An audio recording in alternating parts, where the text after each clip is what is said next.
got so much motherfucking design on right now.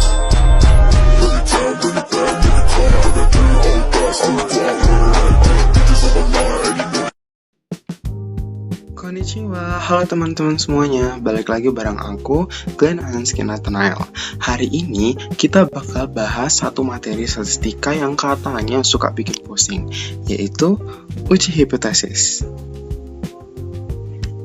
Mungkin banyak yang mikir ya, aduh ngapain sih belajar statistika, rumus doang? Eits, tunggu dulu. Teman-teman semua, hari ini kita bakal patahkan stigma itu. Kita bakal pakai statistika buat membedah klaim teknologi energi. Seru banget kan? Let's gas! Nah, sebelum kita masuk ke angka, kita harus tahu dulu, apa sih inferensi statistik itu? Bayangin gini, kalau kita mau ngecek kualitas batu bara sekapal, nggak mungkin kan kita bakar semua batu baranya? Nah, kita ambil sampel aja. Dari sampel itu, kita tarik kesimpulan buat seluruh populasi. Itulah gunanya uji hipotesis, guys. Sangat kepake buat ngetes efisiensi pembangkit atau kualitas material energi. Nah, di uji hipotesis ada 2 kubu yang bertarung. Yang pertama ada H0 alias si status quo. Dia itu kubu pasrah, nganggep nggak ada efek atau perubahan apa-apa. Nah, musuhnya itu adalah H1. Ini kubu penantang. Ini adalah klaim yang pengen kita buktikan kebenarannya. Terus juga ada p-value atau alpha yang merupakan batas toleransi error kita. Kalau hitungan kita ngelewatin batas itu, bye-bye 0. Oke, udah paham kan teorinya? Sekarang kita masuk ke kasus nyata. Ceritanya ada pabrik yang nge-flexing panel surya baru. Mereka klaim bahwa rata-ratanya itu lebih dari 150 kWh per bulan. Sebagai engineer, kita nggak boleh langsung percaya iklan dong. Kita harus buktikan, ini angka beneran atau cuma kebetulan aja? Makanya kita tes langsung 30 panel surya sebagai sampel. Hasilnya rata-rata produksinya 155 kWh dengan simpangan baku 12 kWh. Batas error atau alpanya kita set di standar aman aja, yaitu 5% atau 0,05. Dari data ini, mari kita masak.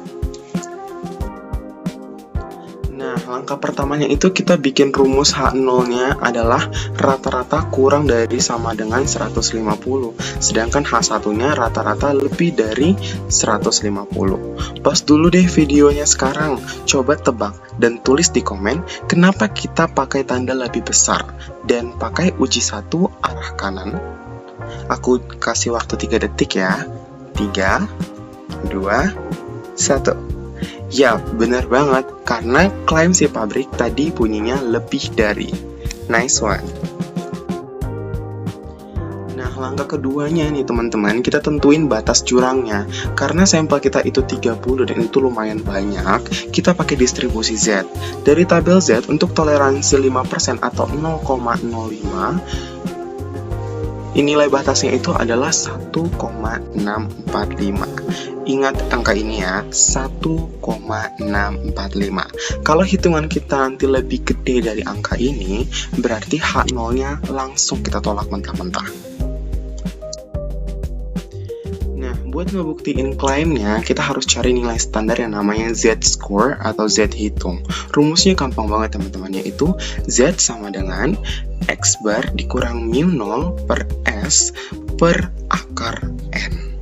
Nah, nilai X bar itu adalah rata-rata hasil tes kita di lapangan, yaitu tadi sudah ada 155, dikurang mu0-nya itu adalah klaim target rata-rata dari pabrik, yaitu sebesar 150. Nah, S-nya itu adalah simpangan baku, yaitu 12 per, dan N itu adalah jumlah sampel panel yang kita tes, yaitu sebanyak 30.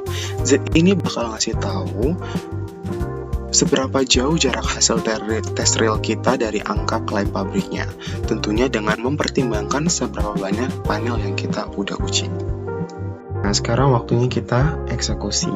Masukin semua angka-angkanya tadi, angka-angka yang telah kita ketahui ini ke dalam rumus, seperti misalnya X barnya tadi kan kita udah dapat 155 kWh. Mu 0-nya tadi ada 150 kWh. Untuk S-nya kita dapat 12 kWh, dan untuk N-nya atau sampelnya kita dapat 30. Contohnya kita masukin angka-angkanya ke dalam rumusnya ya. Berarti X bar tadi dapat 155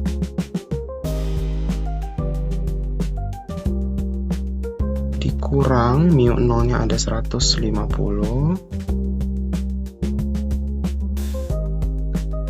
per S-nya tadi dapat 12 per akar N-nya 30. Oke, langsung nih kita operasikan.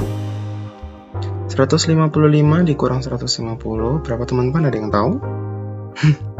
Jawabannya adalah 5. Oke, sorry, bentar. Oke, 5 per 12 per akar 30 ini adalah kurang lebih 5,47.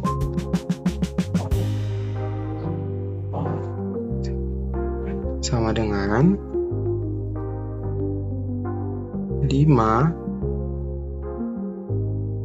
per 12 dibagi 5,47 ini kurang lebih adalah berapa? Ada yang tahu nggak kira-kira hasilnya berapa?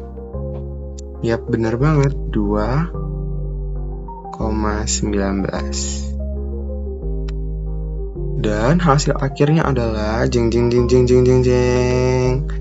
5 dibagi 2,19 adalah 2,28. Ada yang sama nggak nih hasilnya sama aku? Wah, angkanya ini kayaknya hijau deh teman-teman, alias signifikan. Tapi tunggu deh, 2,8 ini maknanya apa coba?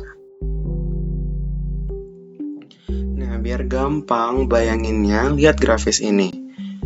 Batas aman kita dari tadi kan cuma 1,645. Nah, hasil kita itu 2,28. Jauh banget ngelewatin batas dan masuk ke zona merah penolakan. Karena 2,28 lebih besar dari 1,645, keputusan kita bulatnya itu kita tolak H0. Artinya apa teman-teman? Secara statistik, kita punya bukti yang kuat banget buat ngedukung H1. Klaim si pabrik bahwa panel surya mereka menghasilin lebih dari 150 kWh per bulan tervalidasi dan terbukti benar, bukan hoax, bukan clickbait. Tuh kan, mantep banget gabungin engineering sama statistik. Sekarang giliran kalian nih yang mikir. Aku ada 2 challenge nih buat kalian di kolom komentar. Yang pertama, kalau misal simpangan bakunya bukan 12 tapi naik menjadi 20, hitungannya masih valid nggak? Dan kalau sampel panelnya cuma 5 biji, kira-kira uji zat ini masih boleh dipakai nggak ya? Coba drop pendapat kalian di bawah, nanti kita diskusi dan aku jawabin satu-satu. Teman-teman, buat kalian yang punya cara hitung yang lebih cepat atau ada yang mau nyangga cara aku hitung di video ini, langsung tulis pendapat kalian di kolom komentar ya. Aku bakal kasih love dan jawab komentar kalian satu-satu. Kita diskusi akademik secara terbuka. Oke guys, gitu dulu bedah kasus energi barang Sastika hari ini. Terima kasih buat kalian yang udah mau nonton dari awal sampai akhir. Terus semangat belajarnya, jangan alergi sama angka, dan sampai ketemu di video selanjutnya. Bye-bye semuanya.